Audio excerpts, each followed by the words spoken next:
The late afternoon sun spilled its last golden rays over the tired rows of apple trees, casting long shadows that stretched like fingers across the dry earth.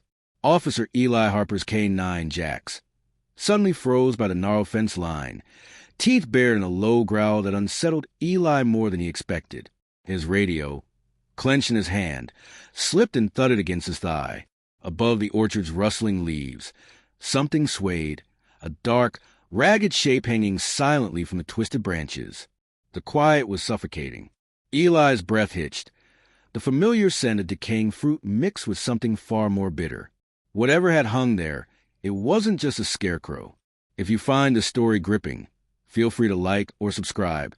No pressure, just if you want to follow along. The orchard was a fractured patchwork of gnarled trees, their limbs knotted and twisting like ancient hands clawing at the sky.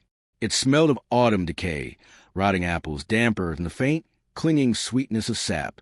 Eli Harper's boots crunched on brittle leaves as he stood frozen, eyes locked on the dark figure swinging slowly from the ancient apple tree at the orchard's edge.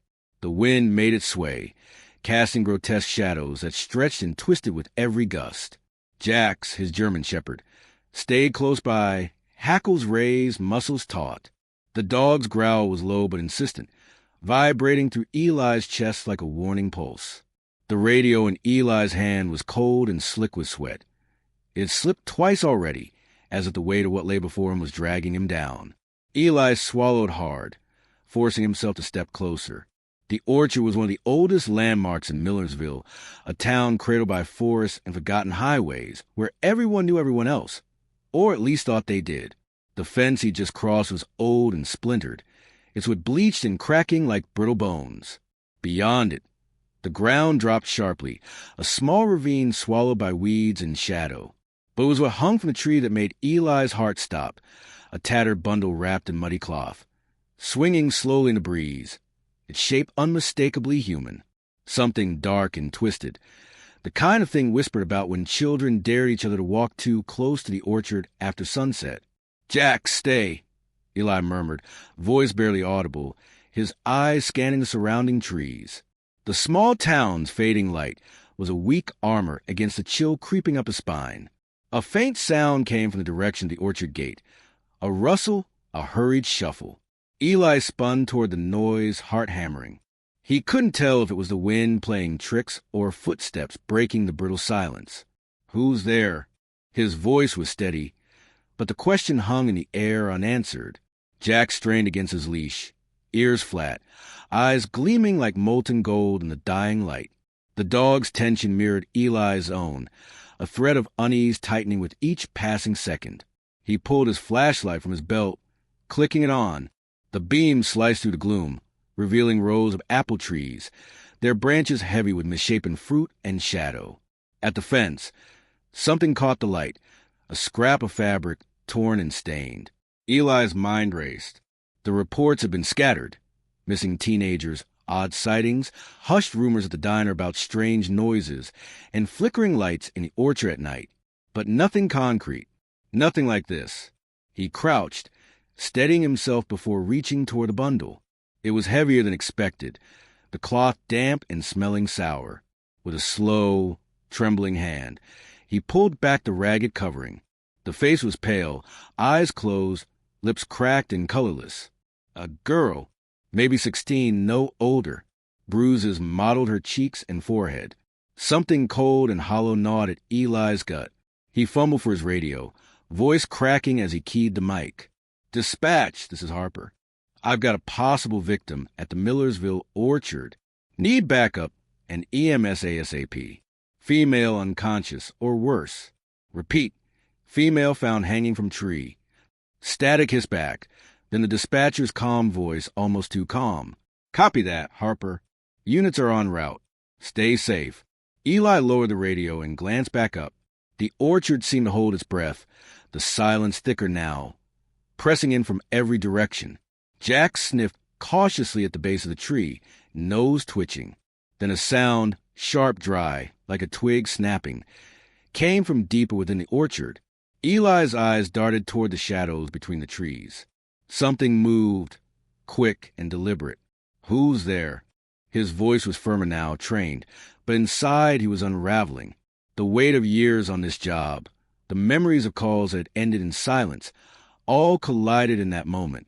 No answer. A sudden chill ran down Eli's neck as he noticed fresh footprints pressed into the soft earth beneath the hanging figure. They led away, deeper into the orchard, toward the dense woods that bordered the town. He looked at Jax, whose growl sharpened, eyes fixed on the path. "We're not alone," Eli said quietly, pocketing the radio. "And whoever did this, they're still close." The sun dipped below the horizon, swallowing the last of the light. The orchard's shadows grew long, thickening into something almost alive. Eli tightened his grip on Jax's leash, breath fogging in the cool air.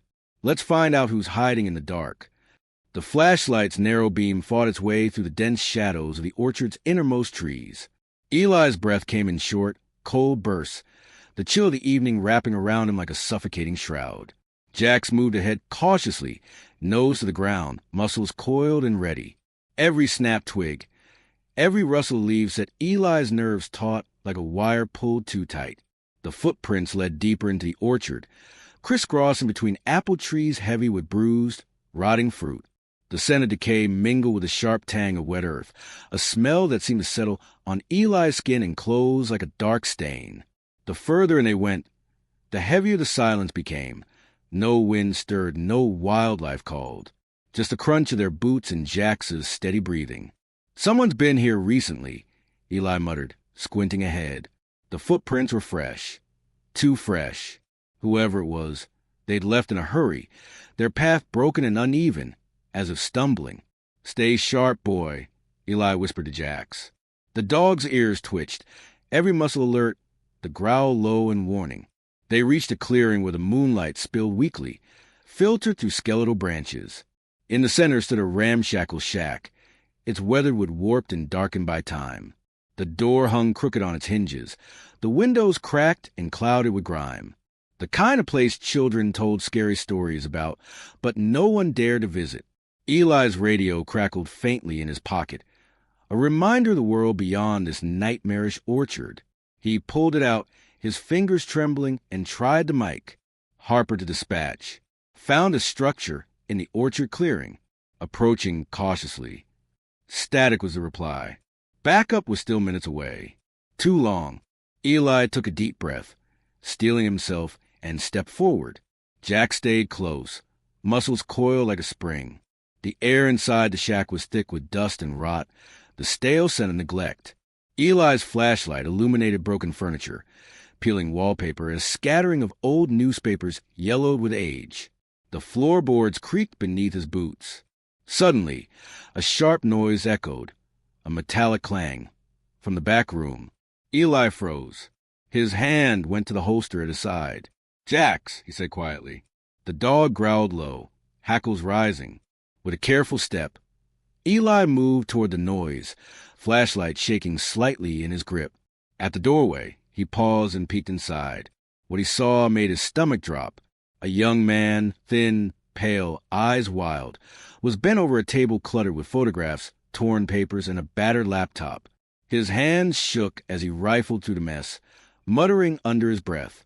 The dim light caught on a jagged scar that ran from his temple down to his cheek. "Freeze," Eli said, voice firm. "Police." Step away from the table. The man jerked upright, eyes blazing with panic, and something darker. Desperation? Fear?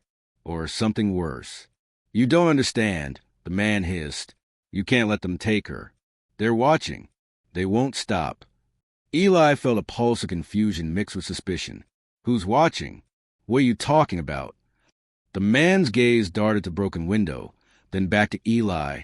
"They lied to you. Everyone's lying. That girl hanging from the tree? She's not what you think. You have to listen.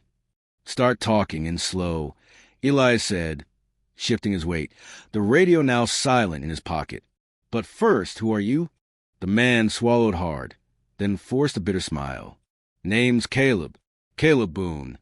Eli felt a sudden jolt. Boone. The name was familiar.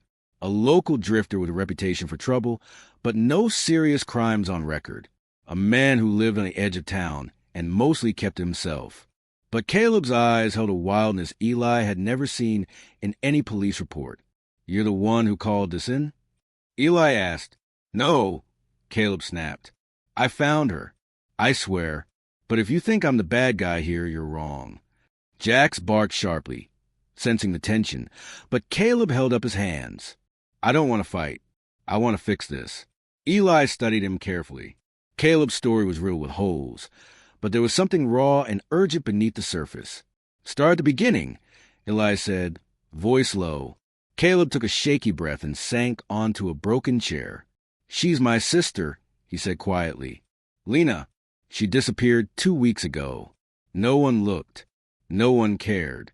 I've been searching on my own, following leads nobody else would touch. That orchard, that fence is where I last saw her alive." Eli's jaw tightened. Missing persons cases were familiar pain, a blur of dead ends in silence. "Why didn't you come to us?"